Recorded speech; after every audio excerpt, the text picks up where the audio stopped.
눈이 잘 안 보여서 시력을 재보면 그대로인데 더 흐리게 보이고 잘 안 보이는 이유는 뭘까요? 우리가 시력이 1.0, 1.2가 나와도 잘 안 보인다고 할 수 있는데요. 분명히 1.0, 1.2인데 나는 분명히 안 보이는데 라고 말씀하시는 분들이 있습니다.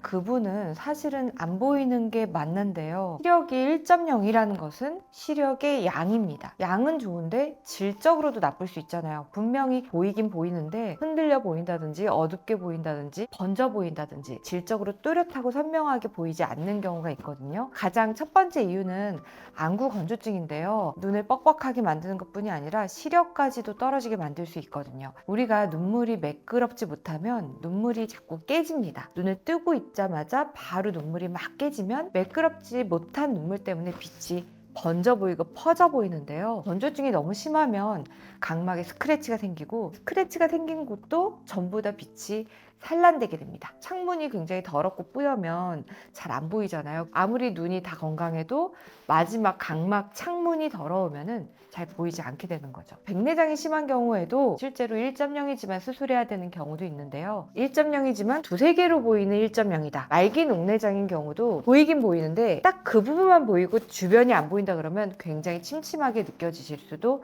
있습니다. 작은 글씨를 잘 본다고 하더라도 빛이 번져 보이거나 연해 보여서 대비감도가 떨어지거나 그러면은 시력이 좋지 않은 거라고 판단을 해야 되는데요. 대비감도가 떨어지면 계단 내려갈 때 경계가 잘 안 보이게 되고 밤에도 야간 시력이 많이 확 떨어집니다. 나는 낮에는 좋은데 야간이 너무 안 보인다. 시력이 좋아도 대비감도가 좋지 않으면 시력이 안 좋은 겁니다. 단순히 시력 검사가 건강검진에서 1.0이 나왔다고 해서 좋다고 할 수만은 없거든요. 안과에 오셔서 추가적인 정밀 검사가 꼭 필요한 상황입니다.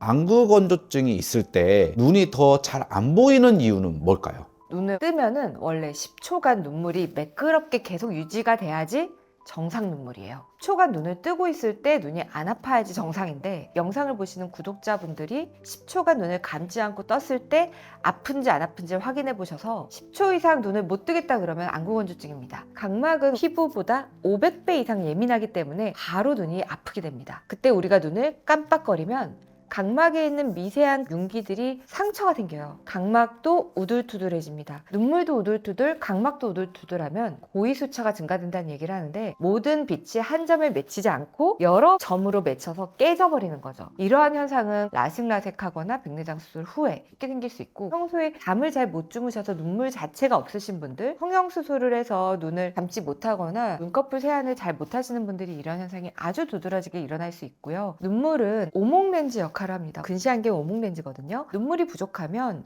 오목렌즈가 원래 있어야 되는데 없는 것처럼 근시가 생겨 있습니다. 그것 자체로도 도수에 영향을 미치는 거죠. 안구건조증으로 인한 시력 저하는 굉장히 크게 일어납니다. 저는 0.3까지 떨어지는 환자도 비일비재하게 봤거든요. 그런데 안구건조증 치료 하나만 해서 1.0 이상이 됩니다. 안구건조증으로 인한 시력 저하의 특징은 왔다 갔다 한다는 겁니다. 피로할 때는 너무 갑자기 안 보였다가 컨디션이 좋을 때는 너무 잘 보여요. 아침에 갑자기 눈이 너무 흐리다가 좀 지나면 잘 보여요. 얘기하시는 경우가 많고 그렇지만 대부분 일시적이고 눈물막이 회복되거나 치료를 통해서 다시 1.0 이상의 정상적인 시력을 되찾을 수 있습니다. 그런데 일시적이지만 심하게 오랫동안 계속 반복적이 되면 각막이 상처가 나고 아물고 반복이 되면 흉터가 남을 수가 있어요. 각막이 우둘투둘하니까 매끄럽지 않아서 영구적으로 시력이 저하될 수 있습니다. 건조증이 굉장히 심하신 분들은 나중에 40, 50대 이상 백내장 수술을 할 때에도 각막의 고위수처가 너무 심해서 가축점 렌즈를 넣고 결과가 안 좋을 수도 있고요.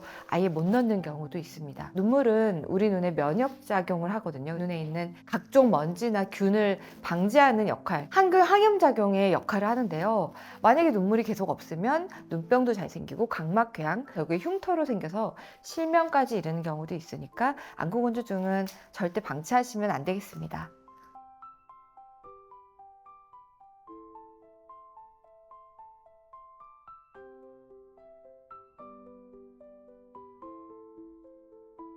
안구 건조증이 있을 때 꼭 안과에서 치료를 받아야 하나요?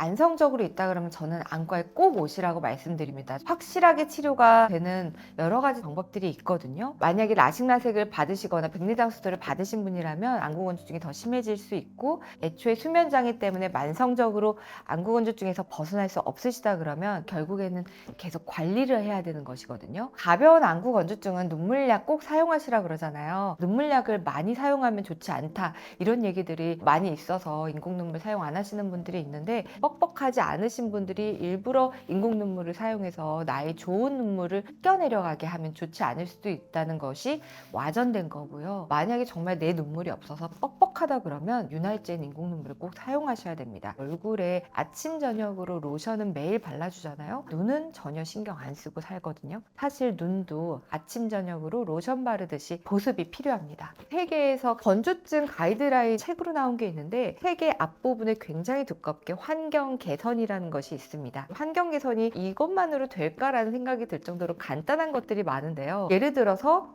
히터 바람이나 에어컨 바람을 나한테로 향하지 않게 바람 방향을 바꾸는 것이 가장 첫 번째로 나와 있어요. 진짜 효과가 크다는 거죠. 가습기를 사용해서 주변 환경을 항상 보습이 되게끔 해주고, 요즘 러닝 많이 하잖아요. 오토바이, 자전거, 바람이 부는 환경에 있을 때 보안경을 쓰시는 것도 굉장히 큰 차이가 있습니다. 그리고 우리가 핸드폰 많이 보지 말라 그러잖아요. 저는 핸드폰 많이 보지 말라는 얘기 안 합니다. 왜냐하면 핸드폰 자체 때문에 그런 게 아니라 뭔가를 집중해서 보면, 특히 자막을 읽거나 빠뜨리지 않고 그 순간을 놓치지 않아야 되는 그 상황에서 자꾸 눈을 안 감는 습관이 생깁니다. 디지털 기기 사용할 때 눈이 더 피곤하고 뻑뻑하다고 하는 것은 자세히 들여다보면 눈을 깜빡이지 않고 자꾸 눈을 뜬 상태로 유지를 해서라고 말씀드리겠습니다. 눈싸움 여러 번 하면 눈이 되게 시리거든요. 굉장히 와전이 됐어요. 중간중간 꽉 감아주는 게 좋고요. 1분당 눈을 감는 횟수가 적어도 15회 이상은 돼야 됩니다. 즉 5초에 한 번은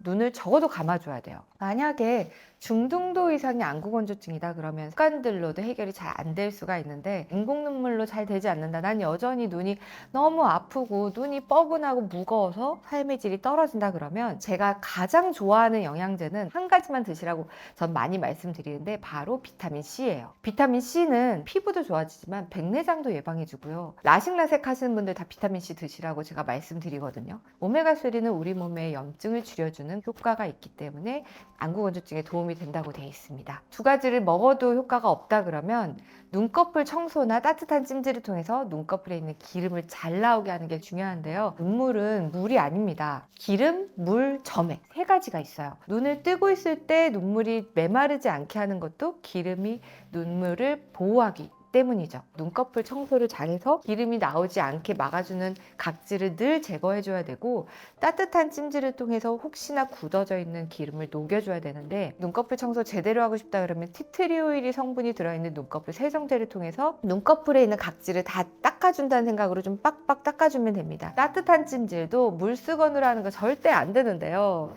물수건은 너무 뜨거워서 화상을 입을 수도 있고 5분 안에 다 식어버립니다. 물수건 절대 아니고 12분 이상 45도 유지된 상태에서 해야지만 마이봄샘이 녹기 시작합니다. 12분 이상 하지 않으면 피부만 데펴지고 마는 아무런 효과가 없기 때문에 온도가 유지가 되는 것 중에 가장 좋은 건 눈 마사지기입니다. 5만 원 이하로도 살 수 있으니까 눈 마사지기를 통해서 따뜻한 찜질하는 거를 권유드립니다. 이걸로도 되지 않으면 안구건조증 치료에 가장 효과적인 거는 마이봄샘 폐쇄 치료, 또 하나는 누전 폐쇄술입니다. 너무 불편하다 싶어도 포기하지 마시고 안과 와서 꼭 치료를 받으셨으면 좋겠습니다.